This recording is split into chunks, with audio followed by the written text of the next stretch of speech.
الحمد لله نحمده ونستعينه ونستغفره ونؤمن به ونتوكل عليه ونعوذ بالله من شرور أنفسنا ومن سيئات أعمالنا من يهده الله فلا مضل له ومن يضلله فلا هادي له ونشهد أن لا إله إلا الله وحده لا شريك له ونشهد أن سيدنا ومولانا محمدا عبده ورسوله صلى الله تبارك وتعالى على خير خلقه سيدنا ومولانا محمد وعلى آله وأصحابه أجمعين. أما بعد، فعن ابن مسعود رضي الله تعالى عنه قال قال رسول الله صلى الله عليه وسلم: ليس من شيء يقربكم إلى الجنة ويباعدكم من النار إلا قد أمرتكم به، وليس من شيء يقربكم إلى النار ويباعدكم من الجنة إلا قد نهيتكم عنه، وإن الروح الأمين نفث في روعي أن نفسا لن تموت حتى تستكمل رزقها، فاتقوا الله وأجملوا في الطلب، واعلموا ولا يحملنكم استبطاء الرزق أن تطلبوه بمعاصي الله، فإنما عند الله لا يطلب إلا بطاعته، أو كما قال رسول الله صلى الله عليه وسلم. محترم علماء کرام، بزرگان ملت، نوجوان دوستوں، عزیز بچوں، آپ نے کل اور آج کی مجلس میں مقتدر علماء کرام کی زبانی سیرت مقدسہ کے حوالے سے نبی اکرم صلی اللہ علیہ وسلم کی تعلیمات، آپ کے اسوہ حسنہ، آپ کی سنتوں اور آپ کی ہدایات کے بارے میں بہت کچھ سنا. میں نے بھی حضرت نبی اکرم صلی اللہ علیہ وسلم کی ایک حدیث پاک کے الفاظ نقل کرنے کی کوشش کی ہے اور اسی کے روشنی میں چند باتیں عرض کروں گا. میری آواز سے آپ کو اندازہ ہوگا کہ میں زیادہ دیر تک گفتگو نہیں کر پاؤں گا. اللہ تعالیٰ اس سعادت نے مجھے بھی شریک فرما دے، اس نیت سے بیٹھا ہوں. میرے بھائیوں، ہماری اس سیرت کانفرنس اور دین کے جتنے بھی اجلاس ہوتے ہیں، وعظ و تبلیغ کی جتنی مجلسیں ہوتی ہیں، دعوت و تبلیغ کی جو محنتیں ہوتی ہیں، ان سب کا حاصل یہی ہے کہ ہم اپنی زندگی میں تبدیلی پیدا کریں. جو عملی اخلاقی خرابیاں ہماری زندگی میں آ گئی ہیں ان کو ہم دور کریں، اپنے آپ کو سدھارنے کی کوشش کریں، مرنے سے پہلے موت کی تیاری کر لیں. زندگی کے مختلف گوشے ہیں اور ہر پہلو ہماری زندگی کا شریعت و سنت کے مطابق ہونا چاہیے. نبی اکرم صلی اللہ علیہ وسلم کی تعلیمات میں، خود آپ کی عملی زندگی میں وہ ساری چیزیں موجود ہیں. ہمیں کیا کرنا ہے، کیا نہیں کرنا ہے، کوئی چیز چھوڑی نہیں گئی ہے. ابھی جو روایت میں نے سنائی ہے اس کا ترجمہ پہلے سماعت فرما لیں تاکہ بات آگے بڑھ سکے. حضرت عبداللہ ابن مسعود رضی اللہ تعالی عنہ، جو نبی اکرم صلی اللہ علیہ وسلم کے بہت چہیتے صحابی ہیں، وہ فرماتے ہیں کہ نبی اکرم صلی اللہ علیہ وسلم نے ارشاد فرمایا کہ کوئی ایسی چیز جو تمہیں جنت سے قریب کر سکتی ہو اور جہنم سے دور کر سکتی ہو میں نے چھوڑی نہیں، سب تمہیں بتا دیے، سب کا حکم دے دیا۔ جو بھی چیز جنت سے قریب کرنے والی اور جہنم سے دور رکھنے والی ہے، سب کے کرنے کا میں نے تمہیں حکم دے دیا، اور جو بھی چیز جہنم سے قریب کرنے والی اور جنت سے دور کرنے والی ہے، اس سے میں نے تمہیں روک دیا۔ شرعی احکام کے دو حصے ہوتے ہیں، مأمورات اور منہیات۔ جن کاموں کے کرنے کا حکم ہے وہ اوامر ہیں، مأمورات ہیں، اور جن چیزوں سے بچنے کا حکم ہے وہ مناہی ہیں، منہیات ہیں، نواہی ہیں، ان سے ہمیں اپنے آپ کو دور رکھنا ہے۔ اللہ کے رسول صلی اللہ علیہ وسلم فرماتے ہیں کہ کرنے کے جتنے کام ہیں وہ بھی میں نے بتا دیے، اور نہ کرنے کی جو چیزیں ان کی بھی نشاندہی کر دی۔ اس کے بعد آپ نے ارشاد فرمایا، ان الروح الامین نفث فی روعی، جبریل امین علیہ السلام نے میرے دل میں اللہ کی طرف سے یہ بات ڈالی، یعنی میرے اوپر وحی آئی کہ ان نفس لن تموت حتی تستکمل رزقہا، کوئی بھی جاندار اس وقت تک مر نہیں سکتا جب تک کہ اپنی پوری روزی حاصل نہ کر لے۔ مقدر میں اللہ نے جس کے جو رزق لکھا ہے اس کو جب تک مکمل طور سے حاصل نہ کر لے اس کی موت نہیں آ سکتی۔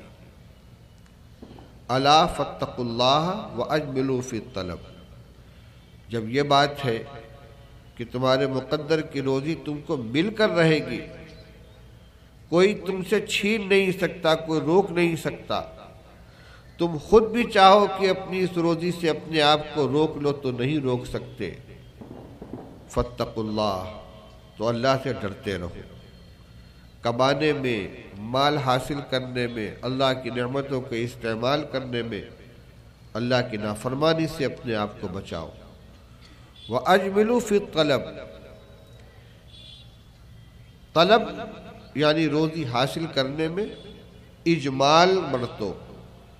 اجمال کی شرائع حدیث نے دو شرح کی ہے، ایک تو اعتدال، یعنی نہ تو ہاتھ پہ ہاتھ رکھ کر بیٹھے رہو، سعی اور کوشش سے بھی گریز کرو کہ جو مقدر میں ہے مل کر رہے گا، ہمیں کچھ کرنے کی ضرورت نہیں ہے، نہ کام کرنے کی ایسی مشین بن جاؤ کہ فرائض و واجبات بھی چھوٹنے لگے، زندگی کے جو دوسرے وظائف ہیں ان کے اندر بھی کمی ہونے لگے۔ اعتدال برتو، میانہ روی اختیار کرو۔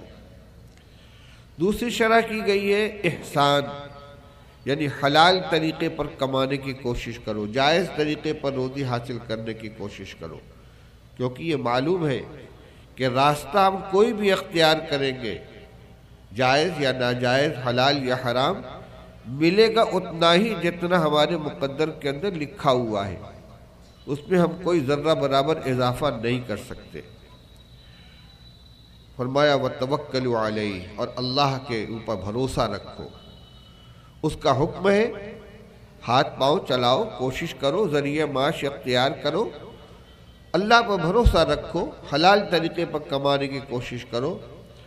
فرمایا وَلَا يَحْمِلَنَّكُمْ اسْتِبْطَاءُ الرِّزْقِ أَن تَطْلُبُوهُ بِمَعَاصِ اللَّهِ،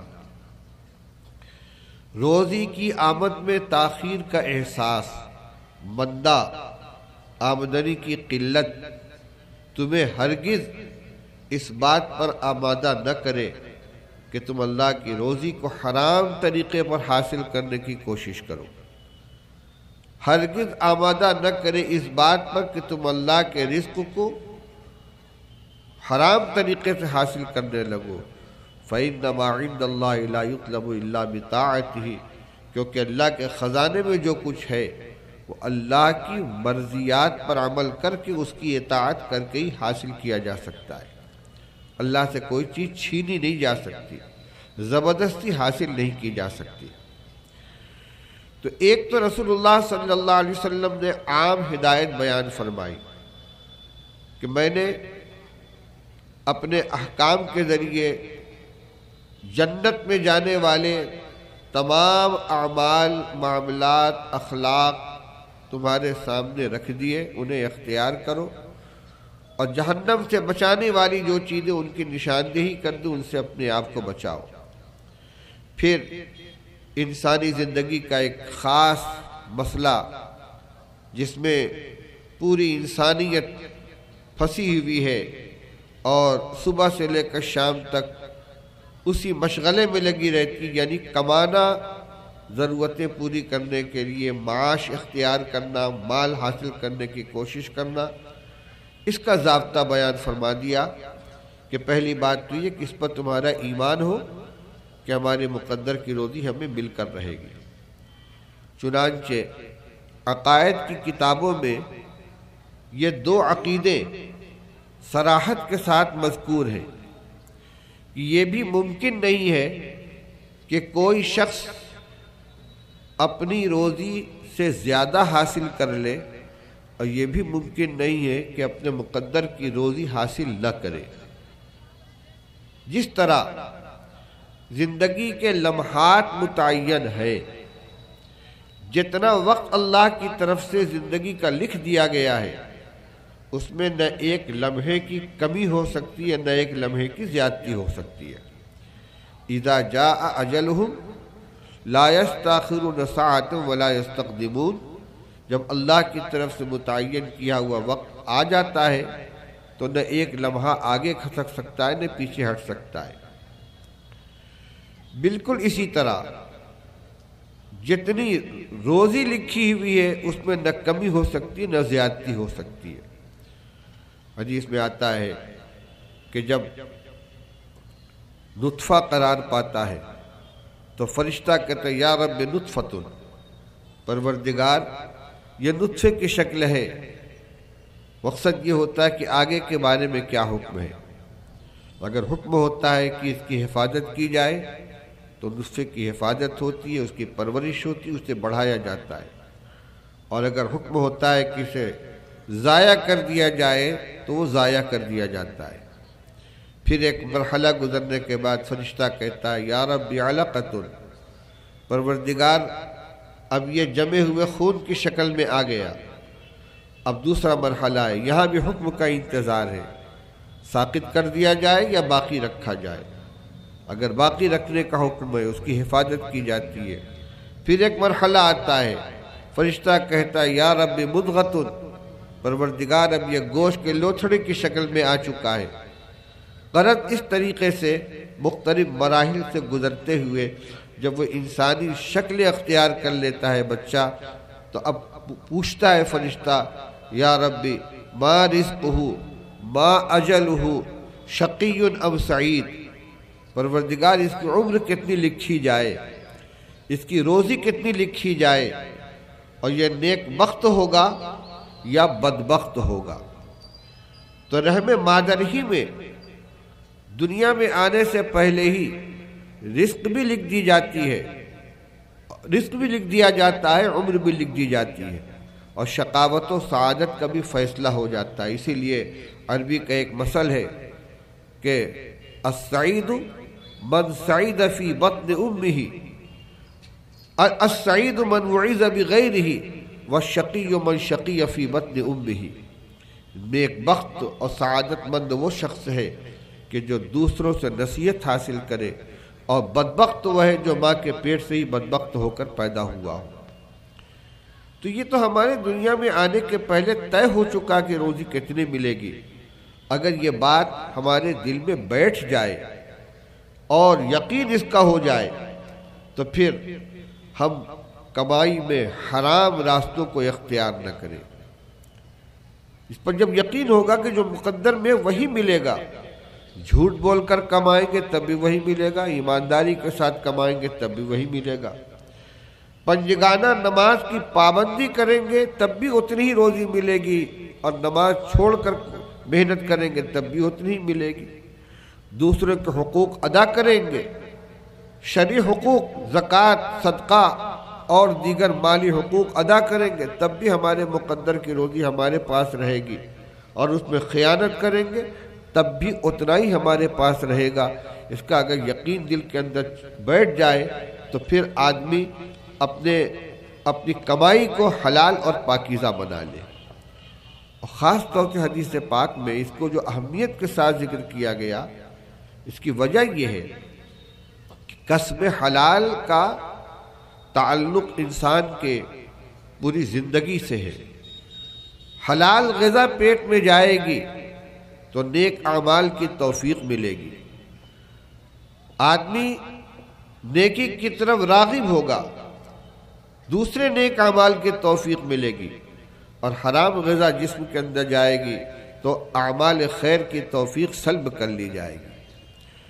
دعاؤں کی قبولیت کسب حلال کے اوپر موقوف ہے۔ اللہ جل شانہ نے قرآن پاک میں ایک جگہ تمام ایمان والوں کو مخاطب کر کے اور ایک جگہ خاص طور سے رسولوں کو مخاطب کر کے فرمایا کلوا من الطیبات واعملوا صالحا، پاکیزہ غذا کھاؤ اور نیک عمل کرو۔ مفسرین فرماتے ہیں کہ دونوں میں ربط ہے، پاک غذا استعمال کرو گے تو نیک عمل کی توفیق ملے گی، اور اگر شکم میں حرام غذا جائے گی، مشتبہ غذا جائے گی تو نیک عمل کی توفیق نہیں ملے گی، اللہ کی طرف سے مدد نہیں ہوگی۔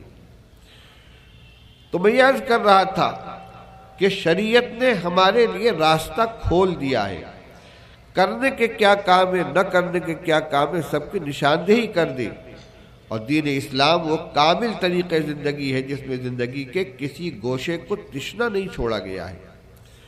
مشکل یہ ہے کہ ہم نے اپنی دینداری کو چند چیزوں تک محدود کر رکھا ہے۔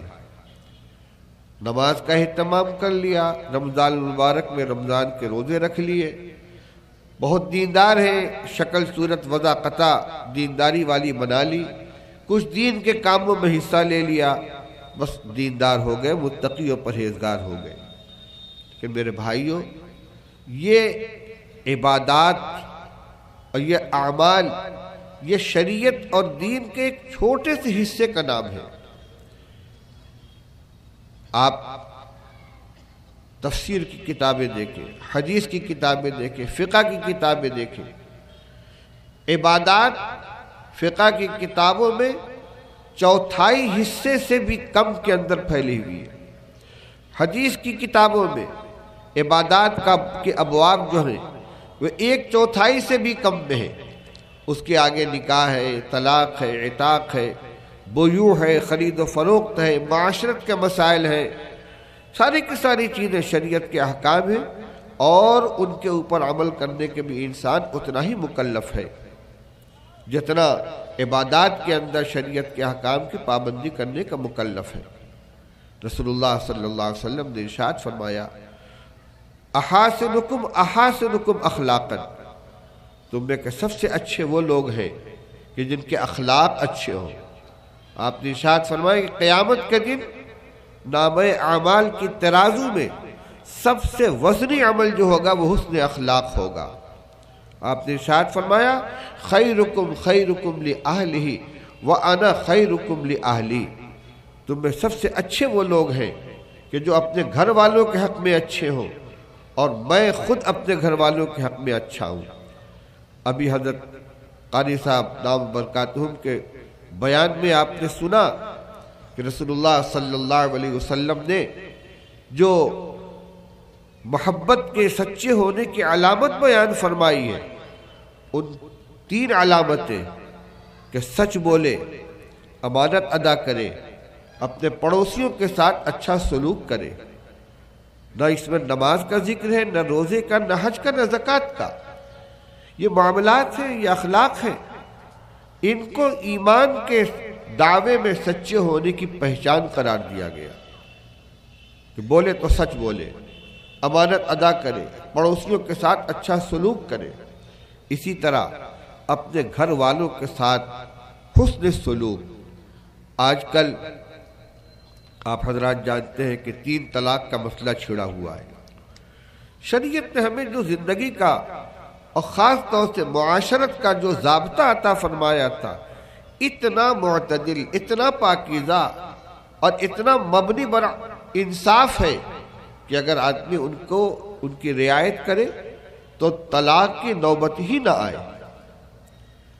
سب سے پہلی بات تو رسول اللہ صلی اللہ علیہ وسلم نے یہ ارشاد فرمائی استوصوا بالنساء خیرا فإنہن خلقن من ضلع ایسر، اے لوگو میری طرف سے عورتوں کے ساتھ اچھا سلوک کرنے کی نصیحت قبول کرو، یعنی میں تمہیں نصیحت کرتا ہوں کہ گھر والی کے ساتھ، عورتوں کے ساتھ اچھا سلوک کرو، خیر کا معاملہ کرو۔ اور آگے وجہ بیان فرمائی فإنہن خلقن من ضلع ایسر، کیونکہ وہ بائیں پسلی سے پیدا کی گئی ہیں۔ آپ نے ارشاد فرمایا کہ ان کے اندر کجی ہے، اس کجی کو برداشت کرتے ہوئے ان سے نفع اٹھاؤ۔ فَإِن ذَهَبْتَ تُقِيمُهَا كَسَرْتَهَا، اگر تم سیدھا کرنے کے چکر میں پڑو گی ہم تو ٹھیک کر کے رہیں گے، تو چونکہ یہ پسلی سے پیدا ہوئی ہے ٹوٹ جائے گی۔ صحابہ نے پوچھا کہ ٹوٹنے کا کیا مطلب؟ فرمایا طلاق تک نوبت آ جائے گی۔ مرد کو اللہ نے قوام بنایا ہے، الرجال قوامون علی النساء، گھر کا سربراہ ہے، یہ بڑا ہے، اس کے اندر ضبط کا مادہ ہونا چاہیے، برداشت کا مادہ ہونا چاہیے۔ عورت ناقص العقل ہے، کم سمجھ ہے، کم سمجھ کے ساتھ اگر ہم بھی ناسمجھی کا معاملہ کریں گے تو فساد پیدا ہوگا۔ اسی لیے رسول اللہ صلی اللہ علیہ وسلم نے فرمایا کہ ان کی ناقص العقلی کو برداشت کرو، ان کے ساتھ نرمی کا معاملہ کرو، درگزر کا معاملہ کرو۔ ہم سے ایک بیوی نہیں سنبھلتی، رسول اللہ صلی اللہ علیہ وسلم کی 9 ازواج مطہرات تھی، اور ابھی آپ نے سنا کہ رسول اللہ صلی اللہ علیہ وسلم ان کے درمیان عدل و مساوات کا معاملہ فرماتے تھے، سب کی باری متعین کر رکھی تھی، نفقہ کی ادائیگی میں، خرچ دینے میں برابری کا معاملہ فرماتے تھے۔ ایسا نہیں ہے کہ ان کی طرف سے رسول اللہ صلی اللہ علیہ وسلم کے ساتھ جو معاملات ہوتے تھے ہمیشہ بالکل آپ کے مزاج کے موافق ہو، ناگوار خاطر کوئی چیز پیش نہ آئے۔ پھر یہ کہ وہ آپس میں سوکنے تھی، جو مزاج ہوتا ہے عورتوں کا بہرحال فطری اعتبار سے وہ اس سے الگ نہیں تھی، امت کی مقدس مائیں ہیں، بہت اونچا ان کا مقام ہے، مگر جو چیز طبعی ہوتی ہے، فطری ہوتی ہے، وہ انسان کے اندر بہرحال ہوتی ہے۔ آپ کی زندگی میں، ازواج مطہرات کی زندگی میں بہت سے ایسے مرحلے آئے کہ آپ کی مزاج کے خلاف باتیں پیش آئیں، لیکن رسول اللہ صلی اللہ علیہ وسلم نے سب کو گوارا فرمایا، سب کو۔ اسی لیے آپ فرماتے ہیں کہ خیرکم خیرکم لأہلہ وأنا خیرکم لأہلی، تمہیں سب سے اچھا وہ ہے جو اپنے گھر والوں کے حق میں اچھا ہو، اور میں خود اپنے گھر والوں کے حق میں اچھا ہوں۔ ازواج مطہرات سے کسی نے پوچھا کہ رسول اللہ صلی اللہ علیہ وسلم کی گھر کے باہر کی جو زندگی ہے وہ تو ہم دیکھتے ہیں، گھر میں آپ کا کیا معمول تھا؟ تو انہوں نے بتلایا کہ رسول اللہ صلی اللہ علیہ وسلم جب گھر میں تشریف لاتے ہیں تو گھر کے کام کاج میں ہمارا ہاتھ بٹاتے ہیں، سارے کام اپنے ہاتھ سے آپ کر لیتے ہیں۔ یہ رسول اللہ صلی اللہ علیہ وسلم کا مزاج تھا۔ تو میں یہ عرض کر رہا تھا کہ مرد کو اللہ نے بڑائی عطا فرمائی ہے، قوام بنایا ہے، اس کا کام ضبط سے کام، برداشت سے کام لینا ہے، تحمل سے کام لینا ہے۔ طلاق تک نوبت کیوں پہنچے؟ اگر عورت کے مزاج میں موافقت نہیں ہے، بات نہیں مانتی، اس کے مرحلے بیان کیے گئے، سمجھانے کی کوشش کرو، اس کو نصیحت کرو۔ اگر اس سے کام نہیں چلتا تو کچھ تنبیہ کرنے کا بھی حق دیا گیا، اس سے بھی کام نہیں چلتا، فرمایا کہ گھر کے اندر رہتے ہوئے بستر علیحدہ کر لو، اس سے بھی مسئلہ حل نہیں ہوا تو فَابْعَثُوا حَكَمًا مِّنْ أَهْلِهِ وَحَكَمًا مِّنْ أَهْلِهَا إِن يُرِيدَا إِصْلَاحًا يُوَفِّقِ اللَّهُ بَيْنَهُمَا، ایک نمائندہ اپنے خاندان کا اپنی طرف سے، ایک نمائندہ اس کی طرف سے لے لو، اور دونوں اگر اصلاح کی کوشش کریں گے تو اللہ تعالیٰ دونوں میں صلح کرا دے گا۔ اگر اس سے بھی کام نہیں چلا، سمجھ میں آ گیا کہ نباہ نہیں ہو سکتا اور علیحدگی ہی ضروری ہے، تو پھر اس کے بھی کئی مرحلے ہیں۔ شریعت کی جامعیت دیکھیے، یا ایھا النبی اذا طلقتم النساء فطلقوهن لعدہ واحصوا العدہ، خطاب تو ہے رسول اللہ صلی اللہ علیہ وسلم کو، حکم پوری امت کے لیے کہ اگر تمہیں طلاق دینی پڑے تو عدت کا خیال کرتے ہوئے طلاق دو۔ آج مشکل یہ ہے کہ ہم ان مسائل سے واقف نہیں ہیں۔ نکاح و طلاق کے احکام سے فقہ کی کتابیں بھری ہوئی ہیں، مستقل اس کے ابواب ہیں، فصول ہیں، تفصیلی جزئیات ہیں، لیکن ہم مسائل سے واقف نہیں ہیں۔ اردو کتابوں میں بھی علم الفقہ ہے، بہشتی زیور ہے، ان کتابوں میں مسائل موجود ہیں، ترتیب موجود ہے۔ اگر طلاق کی نوبت آ ہی جائے تو ایک طلاق رجعی، ایک مرتبہ صاف لفظوں میں طلاق کا لفظ استعمال کر لے، وہ بھی ایسے زمانے میں کہ جب عورت کی ناپاکی کا زمانہ نہ ہو، اور پاکی بھی وہ پاکی جس میں میاں بیوی کا جو زوجیت کا تعلق ہے وہ قائم نہ کیا گیا ہو، تاکہ اگر عدت رجعت نہ ہو پائے تو عدت مشتبہ نہ ہو۔ عدت کا مسئلہ یہ ہے کہ عورت اگر ماہواری والی ہے تو 3 ماہواری، ورنہ 3 مہینے، اور اگر امید سے ہے تو وضع حمل پر عدت پوری ہوتی ہے۔ تو ایسی حالت میں طلاق دی جائے کہ ناپاکی کا زمانہ نہ ہو، اور اگر دینی پڑے تو 1 دے، اور ایسی پاکی میں جس میں صحبت نہ کی ہو سکتا ہے کہ ایک چوٹ عورت کے مزاج کو ٹھیک کر دے، پوری عدت کے اندر گنجائش ہے کہ رجعت کر لی جائے۔ اگر رجعت نہیں کی، عدت مکمل ہوگی، خود بخود نکاح ختم ہو جائے گا، لیکن اس کی گنجائش رہے گی کہ دوبارہ اگر نکاح کرنا چاہے تو نکاح کر سکتے ہیں۔ حدیث میں آتا ہے، ایک صحابی حضرت معقل بن یسار رضی اللہ تعالیٰ عنہ، ان کے بہنوئی نے ان کی بہن کو طلاق دے دی، اور طلاق رجعی تھی۔ اگر چاہتے تو عدت کے اندر رجوع کر سکتے تھے، لیکن انہوں نے رجوع نہیں کیا، عدت گزر گئی، یہاں تک کہ نکاح ختم ہو گیا۔ لیکن بہرحال میاں بیوی تھے، رہ چکے تھے، ایک دوسرے سے انسیت تھی۔ بعد میں وہ پھر نکاح کا پیغام لے کر آئے، اور ان کی بہن بھی نکاح کرنے کے لیے تیار تھی، مگر ان کو غیرت آ گئی۔ انہوں نے کہا کہ میں نے تمہارے ساتھ اپنی بہن کا نکاح کیا، تم نے اس کو طلاق دے دی، پھر رجوع بھی نہیں کیا، میں تمہارے ساتھ اس کا نکاح نہیں ہونے دوں گا۔ اس پر قرآن پاک کی آیت نازل ہوئی کہ اگر تم نے اپنی عورتوں کو طلاق دے دی ہے، پھر وہ اپنی عدت گزار لے، فَلَا تَعْضُلُوهُنَّ أَن يَنكِحْنَ أَزْوَاجَهُنَّ، تو تم ان کے نکاح میں رکاوٹ مت بنو۔ چنانچہ دوبارہ ان کا نکاح ہو گیا۔ یہ راستہ کھلا ہوا ہے، کوئی حلالہ کی ضرورت نہیں ہے۔ عدت کے اندر رجوع ہو سکتا ہے، عدت گزرنے کے بعد دوبارہ نکاح ہو سکتا ہے، لیکن اگر باہمی گفتگو سے یہ طے ہو چکا ہے کہ اس رشتے کو باقی نہیں رکھنا ہے، قطعی طور سے ختم کر دینا ہے، تو طلاق بائن دے کر نکاح کو ختم کیا جا سکتا ہے کہ میں نے تم کو طلاق بائن دے دی، قطعی طلاق دے دی، نکاح ختم ہو گیا، رجعت کی گنجائش ختم ہو گئی، لیکن دوبارہ نکاح کرنے کی گنجائش اب بھی باقی ہے، عدت کے اندر بھی اور عدت کے بعد بھی۔ حلالہ کی کوئی ضرورت نہیں ہے۔ یہ سب سے آخری چیز تھی کہ ایک طلاق دے دی، دوسرے طہر میں دوسری دے دی، تیسری طہر میں تیسری دے دی، یہ آخری شکل تھی۔ اور تیسری طلاق دے دینے کے بعد قرآن کا حکم ہے کہ فَإِن طَلَّقَهَا فَلَا تَحِلُّ لَهُ مِن بَعْدُ حَتَّىٰ تَنكِحَ زَوْجًا غَيْرَهُ، کہ اگر تیسری طلاق بھی دے دی تو عورت شوہر کے لیے حلال نہیں ہوگی جب تک کہ وہ دوسرے شوہر سے نکاح نہ کر لے۔ اور اس کے بعد تفصیل ہے، اس سے صحبت ہو، پھر اگر اس کو طلاق دے دیتا ہے یا اس کا انتقال ہو جاتا ہے تو عدت گزارنے کے بعد پہلے شوہر سے دوبارہ نکاح ہو سکتا ہے۔ یہ قرآنی حکم ہے جو حلالہ کا صحیح طریقہ ہے۔ باقی معاملات طے کر کے جو رسمی طور سے حلالہ کرایا جاتا ہے، اس کو تو شریعت میں باعث لعنت قرار دیا گیا۔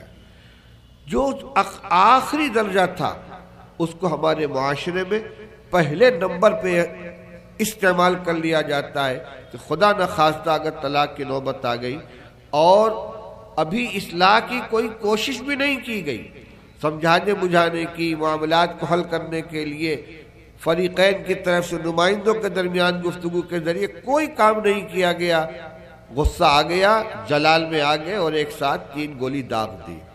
اب اس کے بعد چکر لگاتے ہیں مفتی صاحب اور مولوی صاحب کو راستہ نکال دیں۔ آپ نے پیر پہ کلہاڑی تو خود ماری ہے، کوئی راستہ کہاں سے نکالے گا؟ میرے بھائی اور بزرگوں، جتنا ہم شریعت کی پابندی کریں گے، احکام کی پابندی کریں گے، اتنے سکون میں رہیں گے۔ ابھی میں نے روایت سنائی، حضور نے فرمایا ہے کہ نیکی کے جتنے کام تھے میں نے سب بتا دیے اور بدی کے تمام چیزوں سے میں نے تم کو منع کر دیا، تو کیوں غلط راستہ اختیار کریں؟ وہ جو واقعات پیش آتے ہیں اس کو ایسا ہوا بنا دیا گیا کہ آج وہ حکومت اور عدالت کے دائرے کے اندر پہنچ گیا، اور آپ پڑھ رہے ہیں اخبارات کے اندر خبریں آ رہی ہیں کہ حکومت قانون بنانے جا رہی ہے جس میں اس کو فوجداری کا جرم قرار دیا جائے گا، 3 سال کی سزا ہوگی اور اس کے اوپر جرمانہ ہوگا۔ ہمیں سمجھ میں نہیں آتا کہ ایک طرف حکومت اس 3 طلاق کو کل عدم قرار دے رہی ہے کہ 3 طلاق دینے سے طلاق ہوگی ہی نہیں، جو کہ غلط ہے، پھر اس کے بعد سزا دینے کا کیا مطلب ہوا؟ جس عمل کو آپ کل عدم قرار دے رہے ہیں اس کا کوئی وجود ہی نہیں ہے، عورت پر طلاق ہی نہیں ہوئی، تو اس لفظ کے استعمال کرنے پر سزا دی جا رہی ہے۔ دوسری بات یہ کہ اس کا جو خطرناک نتیجہ ہوگا، یہ عورت کے ساتھ ہمدردی نہیں ہوگی بلکہ عورت کے ساتھ بہت بڑا ظلم ہوگا۔ قانون کی نگاہ میں، عدالت کے فیصلے کی روشنی میں وہ عورت اس شوہر کی بیوی قرار پائے گی، اور شریعت کی نگاہ میں وہ اس کے لیے قطعی حرام ہو چکی ہے۔ معاشرے میں وہ اس کی بیوی نہیں ہے، قانون کہے گا کہ تم اس کو اپنے ساتھ رکھو، اس کا نفقہ ادا کرو، یہ حرام کاری ہوگی۔ پھر اگر اس کو مقدمہ چلایا گیا، جیل میں ڈال دیا گیا، اس عورت کا خرچہ کون ادا کرے گا؟ اس کے بچوں کی پرورش کون کرے گا؟ اس عورت کی زندگی جہنم بن جائے گی جس کی ہمدردی کے نام پر یہ قانون بنایا جا رہا ہے۔ اس لیے حکومت کو چاہیے کہ اس کے عواقب اور اس کے انجام کے اوپر غور کرے۔ یہ تو خیر ان کو مشورہ دینے کی بات ہے، میں یہ کہہ رہا ہوں کہ ہم نے اپنی جو رہنمائی ملی تھی ہم کو اس کو چھوڑ دیا ہے۔ گھر کے اندر ہمیں کس طرح رہنا چاہیے، عورتوں کے ساتھ، بچوں کے ساتھ کیسا سلوک کرنا چاہیے، ضبط و تحمل کا کیا معاملہ کرنا چاہیے، ان چیزوں کو ہم نے چھوڑ دیا ہے، جس کی وجہ سے وہ گھر جو سکون کی چیز تھی، جو راحت کی چیز تھی، جس کو اللہ نے اپنی نعمت قرار دیا تھا، اس کو ہم نے اپنے لیے زحمت بنا دیا۔ وَمِنْ آيَاتِهِ أَنْ خَلَقَ لَكُم مِّنْ أَنفُسِكُمْ أَزْوَاجًا لِتَسْكُنُوا إِلَيْهَا وَجَعَلَ بَيْنَكُم مَّوَدَّةً وَرَحْمَةً۔ اللہ تعالیٰ فرماتے ہیں کہ اللہ کی قدرت کی نشانیوں میں سے ایک نشانی یہ بھی ہے کہ اس نے تمہاری جنس سے تمہاری بیویاں پیدا فرمائیں، اور کیوں؟ لِتَسْكُنُوا إِلَيْهَا، تاکہ تم کو ان سے راحت حاصل ہو، ان سے سکون حاصل ہو، اور تمہارے درمیان اللہ نے محبت و مودت پیدا فرما دی۔ یہ اللہ کی طرف سے ہوا ہے، اللہ اس کو نعمت قرار دے رہے ہیں، اپنی قدرت کی نشانی قرار دے رہے ہیں، اور فرماتے ہیں کہ اس کا مقصد کیا ہے؟ تمہیں ان سے سکون حاصل ہو، اور اللہ نے دونوں کے دلوں میں ایک دوسرے کی محبت پیدا فرما دی۔ یہ گاڑی کے 2 پہیے جن پر زندگی کی گاڑی چل رہی ہے، جس سے گھر چل رہا ہے، معمولی سی کسی تلخی کے اوپر یا مزاج کے خلاف کوئی بات پیش آ جانے پر طلاق کا اقدام کر لینا، یہ بڑی بے وقوفی کی بات ہے، اور اس کے نتیجے میں ہمارا مذہب، ہماری شریعت دوسروں کے نشانے پر آتی ہے۔ اس لیے میرے بھائی اور بزرگوں، اتنا بڑا مجمع ہے، اس میں بڑی تعداد شادی شدہ لوگوں کی ہے، گھر میں حالات ہر طرح کے آتے ہیں، لیکن خدا نخواستہ کوئی ایسی ناموافقت کی شکل پیدا ہو جائے تو فوراً سمجھنا چاہیے کہ اگرچہ ہم کو اللہ نے بڑائی عطا کی ہے، ہم ذمہ دار ہیں، بڑے ہیں، لیکن ہمارا جس کے ساتھ معاملہ ہے، جس اللہ کی بندی کو اللہ نے ہمارے حوالے کر دیا ہے، اس کے ساتھ کوئی ایسا عمل نہ ہو جائے کہ جو ظلم کے دائرے میں آ جائے اور پھر بعد میں دونوں کو پچھتانا پڑے۔ طلاق کے معاملات میں 99% بلکہ اس سے زیادہ واقعات وہ ہوتے ہیں جہاں طلاق کے بعد دونوں پریشان رہتے ہیں، دونوں پچھتاتے ہیں۔ شاید ہی کوئی ایسا واقعہ پیش آتا ہو سینکڑوں میں کوئی کہ جس میں دونوں فریق مطمئن ہو اور اس فیصلے کے اوپر دونوں نے سکون کا اور چین کا سانس لیا ہو۔ خاندانوں میں دوری پیدا ہو جاتی ہے، عداوت پیدا ہو جاتی ہے۔ اسی لیے فرمایا الطلاق من ابغض المباحات، کہ ضرورت کی بنا پر اجازت دی گئی ہے، لیکن جائز چیزوں میں اللہ کے نزدیک سب سے زیادہ ناپسندیدہ مبغوض چیز طلاق ہے۔ تو اگرچہ ہمارے اسٹیج پر ان چیزوں کو عنوان نہیں بنایا جاتا، لیکن علماء نے یہ طے کیا ہے، آل انڈیا مسلم پرسنل لا بورڈ کے اجلاس میں باقاعدہ یہ تجویز منظور ہوئی ہے کہ عوام کو طلاق کے شرعی مسائل سے آگاہ کیا جائے، واقف کرایا جائے، اور طلاق کے واقعات میں کمی لانے کے لیے صبر و تحمل و برداشت کی تلقین کی جائے، تاکہ ہمارے معاشرے کے اندر یہ خرابی پیدا نہ ہو۔ یہ میں نے ایک پہلو آپ کے سامنے رکھا، اور حدیث پاک کی ابتدائی حصے میں یہ بات آپ کے سامنے لائی گئی ہے کہ ہمیں چین، سکون، راحت، دنیا کے اور آخرت کی ہر جگہ کی راحت اسی میں ملے گی کہ ہم شریعت کے ہر حکم کی رعایت کریں، تمام اوامر پر عمل کریں، تمام منہیات سے اپنے آپ کو بچانے کی کوشش کریں۔ ایک مسئلہ آج آپ نے سنا کہ پورے ملک کے اندر فلسطین کے سلسلے میں احتجاج کیا گیا ہے۔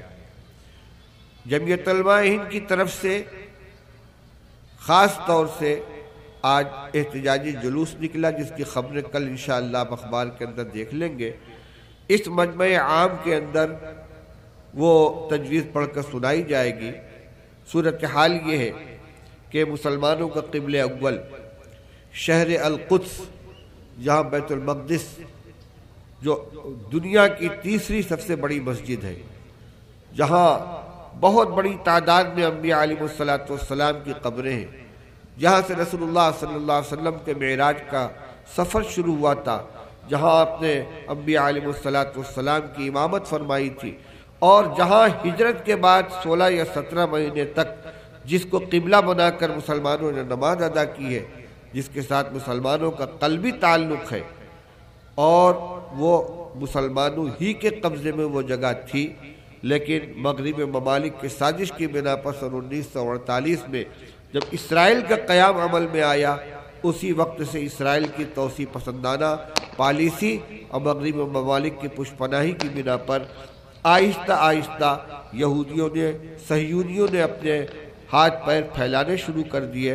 سن 1968 کی جنگ میں یہودیوں نے بہت بڑے حصے پر قبضہ کر لیا۔ اس کے بعد مصالحت کے آپس میں جو مصالحت ہوئی ہے، بیرونی طاقتوں کے مداخلت کے بعد، اس کے روح سے بیت المقدس کا حصہ مسلمانوں کے پاس تھا، لیکن اس کے ایک بڑے حصے پر یہودیوں نے قبضہ کر رکھا ہے، اور مسجد بیت المقدس کے علاوہ بہت بڑا حصہ یہودیوں کے قبضے میں جا چکا ہے۔ فلسطین کی جو اصل حکومت تھی مسلمانوں کی، ان کی حیثیت وہاں پناہ گزی کی ہو گئی، اور اصل قابض یہودی ہو گئے۔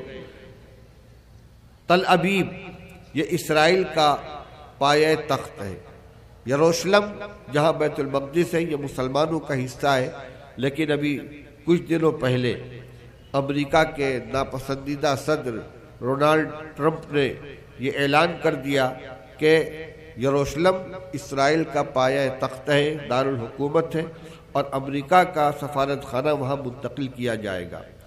پوری دنیا میں اس کی مذمت کی گئی اور اس کے خلاف آواز بلند کی گئی۔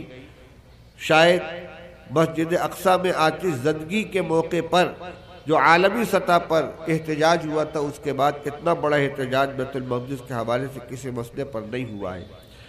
ایک اچھی خبر آج یہ پڑھنے میں آئی کہ یو این او میں جہاں اس مسئلے پر ووٹنگ ہوئی ہے، تو ہندوستانی حکومت نے امریکہ کی رائے کے خلاف ووٹ دیا ہے۔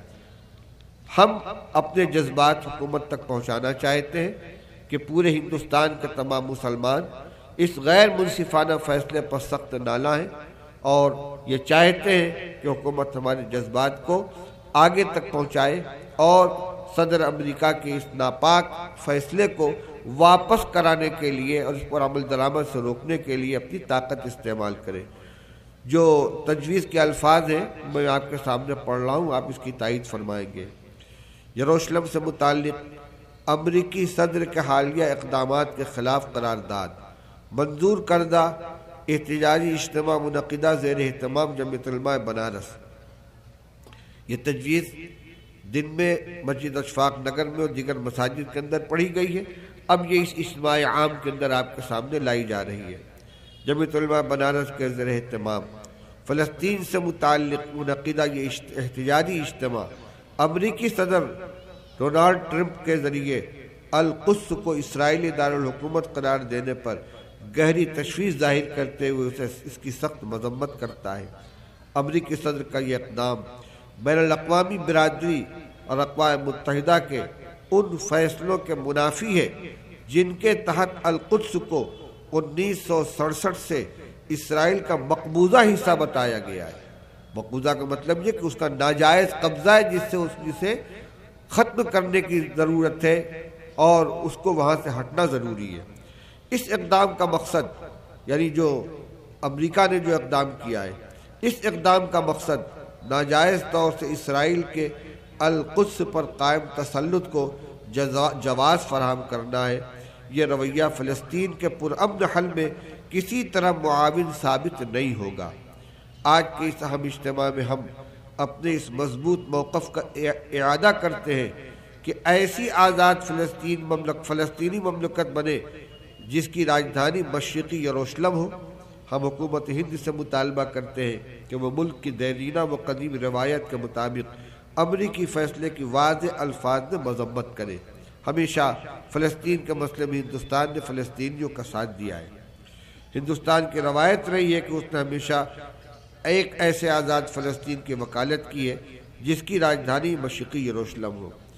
آپ حضرات کو اس تجویز سے اتفاق ہے؟ ہاتھ اٹھا کے تائید کریں۔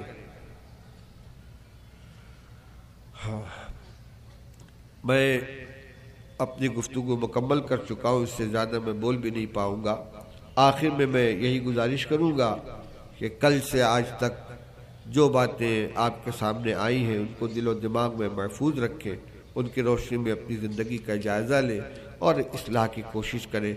اللہ تعالی ہمارے اس اجتماع کو اپنے مقاصد کے اعتبار سے بہت کامیاب فرمائے، ہم سب کو عمل کی توفیق عطا فرمائے، دعا فرما لیں۔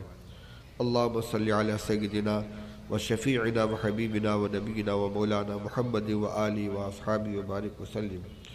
اللہم وفقنا لما تحب و ترضى وجنبنا الفواحش ما ظهر منها وما بطن۔ اللہم وفقنا لما تحب و ترضى وأحسن عاقبتنا في الأمور كلها وأجرنا من خزي الدنيا وعذاب الآخرة يا حي يا قيوم برحمتك نستغيث أصلح لنا شأننا كله ولا تكلنا إلى أنفسنا طرفة عين۔ اے اللہ ہم سب کے گناہوں کو معاف فرما دے، ہماری تمام سیئات سے درگزر فرما دے۔ اے اللہ ہمیں نیک بننے کی توفیق عطا فرما، ہمارے دلوں میں ایک دوسرے کی محبت پیدا فرما دے۔ اے اللہ اپنے حقوق ادا کرنے کی بھی توفیق عطا فرما، اپنے بندوں کے حقوق ادا کرنے کی بھی توفیق عطا فرما۔ اے اللہ شریعت و سنت کے مطابق زندگی گزارنے کی توفیق عطا فرما۔ اے اللہ ہمارے ظاہر کی بھی اصلاح فرما دے، ہمارے باطن کی بھی اصلاح فرما دے۔ اے اللہ اس ملک کے اندر امن و امان کو عام فرما، پورے عالم کے اندر امن و امان کو عام فرما، خوف و دہشت کے ماحول کو ختم فرما۔ اے اللہ ظالموں کو ظلم سے روک دے، اے اللہ مظلوموں کی حمایت فرما۔ اے اللہ جو بیمار ہیں ان کو شفا عطا فرما، جو مقروض ہیں ان کو بار قدر سے دوشی عطا فرما۔ اے اللہ ہمارے گھروں میں بچے و بچیاں بغیر نکاح کے ہیں، ان کے والدین پریشان ہیں، اے اللہ مناسب رشتہ عطا فرما۔ اے اللہ کاروبار میں برکت عطا فرما، حلال کمانے کی حلال جگہ پر خرچ کرنے کی توفیق عطا فرما۔ اے اللہ ہمارے دلوں کو پاک فرما دے، ہماری نگاہوں کو پاک فرما دے، ہماری زبان کو پاک فرما دے، ہمارے کان کو پاک فرما دے، ہماری سوچ اور فکر کو پاک فرما دے، ہمارے اعضاء و جوارح کو ہر طرح کے گناہوں سے پاک فرما دے، اپنی رضا و خوشنودی عطا فرما۔ اے اللہ اپنے غضب والے اعمال سے ہماری حفاظت فرما۔ اے اللہ اس امت مسلمہ کے حال پر رحم فرما۔ اے اللہ حکمرانوں کو اے اللہ ان کاموں کی توفیق عطا فرما جس میں ملت کی بہبود ہو، ملت کی فلاح ہو۔ اے اللہ اسلام کا بول بالا فرما، ہمیں دین پر عمل کرنے کی توفیق عطا فرما، ہمیں دین کی خدمت کے لیے قبول فرما، تمام مدارس کی، مکاتب کی، دینی جماعتوں کی، تنظیموں کی حفاظت فرما۔ اے اللہ اخلاص کی دولت سے مالا مال فرما۔ ربنا آتنا فی الدنیا حسنۃ وفی الآخرۃ حسنۃ وقنا عذاب النار، وصلی اللہ علی النبی الکریم برحمتک یا ارحم الراحمین۔